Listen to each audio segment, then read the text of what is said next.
ప్రియ దేవుని బిడ్డలారా, ఈ మాటలన్నీ కూడా దేవుడు మనల్ని ప్రేమతో చెప్తున్నాడు. ఏమిటంటే మనం పాపము నుండి మారాలని, దేవుని సన్నిధికి రావాలని, దేవుని దీవెన పొందాలని దేవుని యొక్క కోరిక. ప్రియులారా, ఎందుకని దేవుడు పాపము నుండి మారమంటున్నాడంటే, ఆయన సన్నిధికి రమ్మంటున్నాడంటే, ప్రియులారా ఇదిగో గుర్తుపెట్టుకోండి, మనము సైతానుకి బానిసలుగా ఉండటం దేవునికి ఇష్టమో లేదో. బానిసలుగా బ్రతకడం దేవునికి ఇష్టమో లేదండి. పాపము చేయువాడు పాపమునకు బానిసగా మారిపోతాడు. యోహాను సువార్తలో రాయబడి ఉంటుందండి. పాపము చేయువాడు సాతానుకి బానిసగా మారిపోతాడు. ఈ రోజుల్లో 2-3 రోజుల నుంచి బాగా త్రిబుల్-R ఏంటిదండి, త్రిబుల్-R చాలా సంతోషిస్తున్నాం. భారతదేశానికి చాలా గర్వకారణంగా ఉందండి. సంతోషించాలి మనం కూడా, తప్పులేదు. త్రిబుల్-R ఏం తీసుకొచ్చిందని మనకి గట్టిగా ఆస్కార్ అవార్డు తీసుకొచ్చింది. మొట్టమొదటి భారత సినిమాకి ఆస్కార్, అది కూడా మన తెలుగు వారికి రావటం చాలా గర్వకారణం. కానీ ప్రియులారా, ఎందుకు ఆ పాటకి ఆస్కార్ అవార్డు వచ్చిందో తెలుసా? ఇద్దరు ఒకలా చేశారని, స్టెప్పులు బాగున్నాయని, ఈగావు అవన్నీ ఉండొచ్చు, అదంతా ఉండొచ్చు. నేను హైదరాబాదులో ఉన్నటువంటి ప్రొఫెసర్ నాగేశ్వరరావు అనేటువంటి ఆయన యొక్క విశ్లేషణ నేను ఎక్కువ చూస్తానండి. ఆయన దగ్గర నేను జర్నలిజం నేర్చుకున్నాను. అంటే పేపర్కి ఎలా రాయాలి ఆర్టికల్స్, అది నేర్చుకున్నామండి మేము సెమినార్లో ఉన్నప్పుడు. చాలా మంచి ప్రొఫెసర్ ఆయన. నాకున్న పరిధిలో జ్ఞానం ఉన్నటువంటి దాంట్లో చాలా నిష్పక్షపాతంగా ఆయన మాట్లాడతాడండి. ఆయన చెప్పింది ఏంటంటే, దాని యొక్క నేపథ్యం అనేటువంటిది దానికి ఆస్కార్ రావడానికి ప్రధానమైన కారణం అంటండి. ఏమిటి నేపథ్యం అంటే, ఇదిగో ఈ అప్పటి వరకు కూడా మనం బ్రిటిష్ వారి యొక్క కబంధ హస్తాలలో మనం ఉన్నామండి. అక్కడ ఏం జరుగుతుందంటే, బ్రిటిష్ వాళ్ళు మన భారతీయులని అవమానపరుస్తూ ఉంటారు. ఆ మూమెంట్లో రోషముతోటి చేసినట్టు నాట్యం అండి అది. మీరే కాదు, మాకు కూడా వచ్చు. ఒక స్వతంత్రానికి సంబంధించినటువంటి అది ఆ యొక్క పాట అండి అది. అందులో చాలా విషయాలు ఉంటాయండి, మీరు జాగ్రత్తగా ఒట్టి నాటు నాటు నాటు నాటు వినమాకండి. ఆ పాటను కూడా నిజంగా అందులో ఏముందో వినండి. చాలా విశేషాలు ఉన్నాయండి, మన ప్రాంతంలో ఉండేటువంటి గొప్ప విషయాలు ఉన్నాయి అందులో. కాబట్టి ఆ విమోచనకు సంబంధించిన విషయం ఉంది కాబట్టి దానికి ఆస్కార్. అది విన్నప్పుడు నేను చాలా సంతోషించానండి. విమోచన, విడుదల. దేవుడండి బానిసత్వంలో ఉండాలని కోరుకోడండి. కాబట్టి ఈ రోజున దేవుడు ప్రియులకు దేవుని బిడ్డలారా, మనం కూడా పాపములో మ్రగ్గాలని దేవుడు కోరుకోడండి. దేవుడు మరణాన్ని సృష్టించాల. సొలొమోను జ్ఞాన గ్రంథం 1వ అధ్యాయాన్ని మనం చదువుకుంటే ప్రియులారా, దేవుడు మరణాన్ని సృష్టించలా, రోగాన్ని కూడా దేవుడు సృష్టించలా. మరి ఎట్టకొచ్చిందండి రోగం? ఎలాగొచ్చింది ఈ లోకంలోనికి? పాపము కారణముగా, సైతాను కారణంగా వచ్చిందండి. ఎందుకని మనం పాపాన్ని విడిచిపెట్టాలని? మన మేలు కొరకే, మన మంచి కొరకే. పాపం ప్రియులారా, ఇదిగో జాగ్రత్తగా వినండి. నేను పాపాన్ని విడిచిపెడితే దేవుడికి మేలు చేస్తాను. నో, దేవుడికి మేలు చేయవు నువ్వు. నీకు నువ్వు మేలు చేసుకుంటావు ముందుగా. ఎవరికి మేలు చేస్తున్నావు? నీకు నువ్వు మేలు చేసుకుంటున్నావు ముందుగా. సొలొమోను జ్ఞాన గ్రంథం 1వ అధ్యాయాన్ని తీసుకొని దయచేసి, అక్కడ మనము ఇదిగో పాపముతో ఉంటే మనకేం జరుగుతుంది అనేటువంటి విషయాన్ని మనకి అక్కడ చాలా చక్కగా బోధించబడుతుంది. ప్రియులకు దేవుని బిడ్డలారా, సొలొమోను జ్ఞాన గ్రంథము 1వ అధ్యాయము 13వ వచనాన్ని చదువుకుందాం. మృత్యువును దేవుడు కలిగింపలేదు. అర్థమైందండి అందరికీ? అర్థమైంది అందరికీ? మృత్యువుని దేవుడు కలిగించలేదు. మరణాన్ని దేవుడు సృష్టించలా. మనిషి దేవుడు చనిపోవాలని కోరుకోలేదండి. దేవుడు మనిషి చచ్చిపోవాలని కోరుకోలేదండి. మనిషి చచ్చిపోవాలని కోరుకున్నాడా? అసలు ఇంతకీ మీకు ఒక ప్రశ్న. ఆదిలో ఏమని శోధించాడు సాతానుడు? ఏమని? పండు తినమంటే పాపం ఎట్టయిద్దండి? పండు తింటే ఏమైంది దాంట్లో? మీరు కూడా ఫాదర్ గారికి పండు ఇచ్చారు, ఆమె పండు తినండి ఆరోగ్యం బాగుంటుందని అంటారు.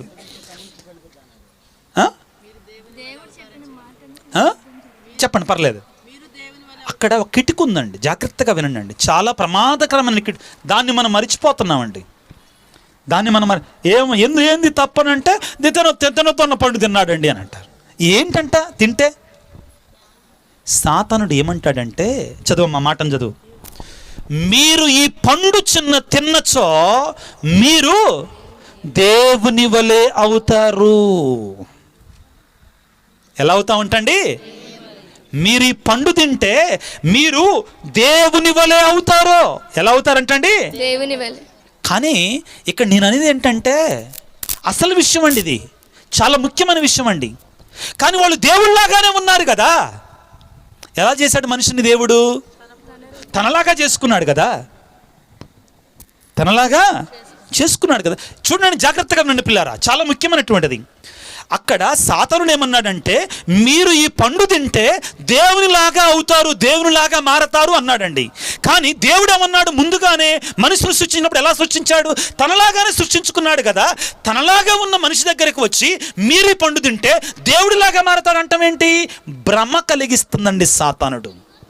మనము దేవుని ఆకారంలో ఉన్న మన దగ్గరికి వచ్చి, దేవుని యొక్క సృష్టి అంటే మన దగ్గరికి వచ్చి మీరు దేవుని ఆకారంలో లేరు ఇప్పుడు అని అంటుందండి.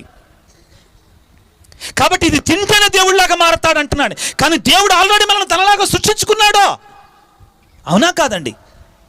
తన ఆకారంలో ఉన్నాం మనం. సాతాను యొక్క భ్రమ అండి. కొంచెం దయచేసి అర్థం చేసుకుంటే అర్థమవుతుంది. మనము దేవుని రూపంలో ఉన్నటువంటి మన దగ్గరికి వచ్చి లేదు మీరు కాదు అంటారు.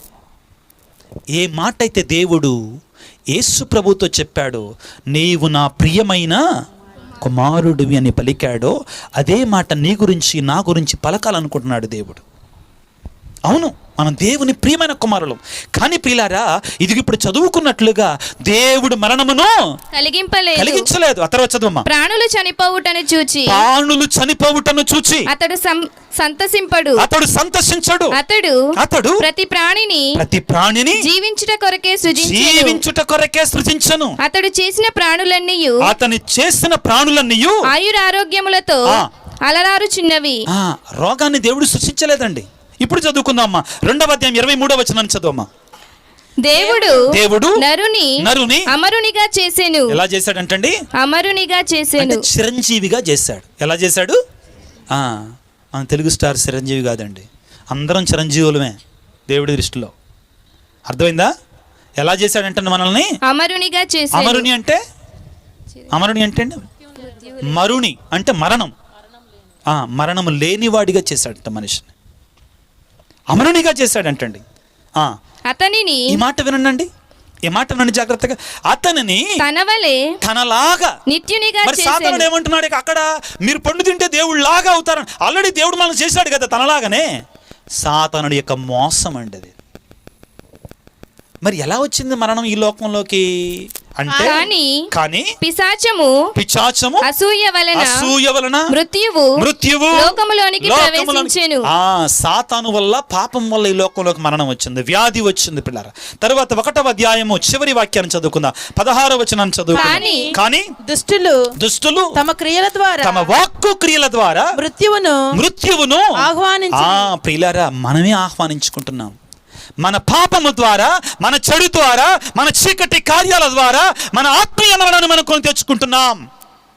ఈ రోజున దేవుడు మనందరినీ కూడా ప్రేమతో హెచ్చరిస్తున్నాడు. బిడ్డా, నీ జీవితాన్ని మార్చుకో, నా సన్నిధికి తిరిగి రమ్మంటున్నాడు. ప్రభువుని వేడుకుందాం. ఓ యేసురాజా, నా కొరకై సిలువలో నీ విలువైన ప్రాణాన్ని పెట్టినటువంటి గొప్ప దేవా, నాలో పశ్చాత్తాపాన్ని, హృదయ పరివర్తనని కలిగించు తండ్రి. నీ సన్నిధికి తిరిగి వచ్చి నా పాపాన్ని అంగీకరించి నా హృదయాన్ని, మా మనస్సుని, నా ప్రవర్తనని, నా జీవితాన్ని మార్చుకొని తండ్రి నీ కృపను పొందులాగున, నీ దీవెన పొందులాగున నన్ను దీవించు నాయన. నాలో ఇంకా ఒకవేళ కరుడుగట్టినటువంటి పాపపు హృదయం ఉన్నట్లయితే దేవా, పశ్చాత్తాపమనే హృదయాన్ని నాకు దయచేయి తండ్రి. మాంసంతో కూడిన హృదయాన్ని నాకు దయచేయి ప్రభుగా అని తలలో వంచి ప్రార్థన చేసుకుందాం. సర్వశక్తిమంతుడా, సర్వోన్నతుడా, ప్రేమామయుడా, నీకు స్తోత్రాలు. ఈనాడు మీరు మాకు ఇచ్చినటువంటి ఈ హృదయ పరివర్తన, మారు మనసు, పాపముల కొరకే పశ్చాత్తాపపడటం, అనేటువంటి గొప్ప సందేశాన్ని బట్టి మీకు స్తోత్రాలు తండ్రి. ఓ ప్రేమగల తండ్రి, ఈ శ్రమల కాలంలో, ఈ పాస్కాయుత కాలంలో ప్రభువా, మేమందరము కూడా మా పాపాల కొరకై కన్నీరు కార్చి హృదయ పరివర్తన చెంది ప్రభువా, మేము నీ సన్నిధికి తిరిగి వచ్చి ప్రభువా, నీ శ్రేష్టమైన దీవెనలు పొందుకునేలాగా మమ్మల్ని దీవించండి ప్రభువా. పాపం ఎంత భయంకరమైనటువంటిది, పాపము ఏ విధంగా మమ్మల్ని నరకము పాలు చేస్తుంది, పాపము ఏ విధంగా మా జీవితాన్ని ప్రభువా శ్రమల పాలు చేస్తుంది, మాకు చక్కగా వివరించినందుకు మీకు స్తోత్రాలు ప్రభువా. ఆ పాపము నుండి, పాము నుండి వలె దూరముగా పారిపోమ్మని హెచ్చరిస్తున్నావు. మేము ప్రభువా మా పాప జీవితాన్ని మార్చుకొని నీ ప్రేమ, నీ కరుణ, నీ జాలి, నీ సంతోషం, నీ ఆనందం నువ్వు ఇచ్చేటువంటి దీవెనలు పొందుకునే బిడ్డలుగా మమ్మల్ని మార్చండి ప్రభువా. ఈ శ్రమల కాలంలో ప్రభువా, నీ సిలువను చూచి, నీ సిలువ సన్నిధికి వచ్చి ఆ సిలువ నీడల్లో ప్రభువా మేము మారు మనసు పొందుకునేలాగా మమ్మల్ని దీవించండి. నువ్వు ఈ రోజున పలుకుతున్నావు తండ్రి, నీ నోటిని బోరగా వాడు, కేకలు పెట్టో, నా ప్రజలు వారి పాపముల నుండి తిరిగి రావాలని వారికి బోధించు అని బోధలకు తెలియజేస్తున్నావు ప్రభువా. ప్రభువా, ఎంతగా విన్నను మారు మనసు లేకుండా ఉండకుండా మారు మనసు పొందుకుని ప్రభు నీ సన్నిధికి వచ్చేలాగా మమ్మల్ని దీవించండి ప్రభువా. నీ సిలువను చూచి మా పాపముల కొరకే ప్రభు మీ కన్నీరు కార్చి ప్రభువా, ఇక నుండి ఆ పాపము జోలికి వెళ్లకుండా ఉండటానికి కావాల్సిన శక్తిని మాకు దయచేయండి. ఈ వాక్య పరిచర్యలో పాల్గొన్న ప్రతి బిడ్డను మీరు దీవించండి ప్రభువా. అనారోగ్యంతో బాధపడుతున్న బిడ్డలను ప్రభువా నీ గాయపడిన హస్తములతో తాకి స్వస్థపరచండి. కుటుంబంలో శాంతి సమాధానం వారికి నీ నిజమైన శాంతిని సమాధానం దయచేయండి ప్రభువా. ముఖ్యంగా హృదయ పరివర్తన చెందాలని, మారు మనసు పొందాలని ఆశ కలిగినా కానీ ప్రభువా, ఇదిగో తిరిగి రాలేక ఆ పాపానికి బానిసలైనటువంటి వారికి నీ ఆత్మశక్తిని ప్రసాదించు ప్రభువా. ఆ పాపం నుండి బయటికి వచ్చేలాగిన వారికి శక్తిని ఇవ్వమని, ఏ సన్నిధిలో ఉన్న ప్రతి బిడ్డను కూడా మీరు దీవించమని, ఆశీర్వదించమని, మరి ముఖ్యంగా ప్రభువా ఈనాడు విచారణ గురువుల మరీదాస్ ఫాదర్ గారు ఇక్కడ నూతనంగా ప్రభువా ఈ యొక్క ప్రయత్నాన్ని చేస్తూ ఉండగా నీకు మహిమకరంగాను, ప్రజలకు మేలుకరంగాను, ఈ పుణ్యక్షేత్రానికి వచ్చేటువంటి వారికి ఆశీర్వాదకరంగాను ఉండాలని కోరుకుంటుండగా ప్రభువా ఈ ప్రయత్నాన్ని మీరు దీవించమని, ఆశీర్వదించమని మానాదురైన క్రీస్తు ద్వారా వేడుకొనుచున్నాము తండ్రి. ఆమేన్.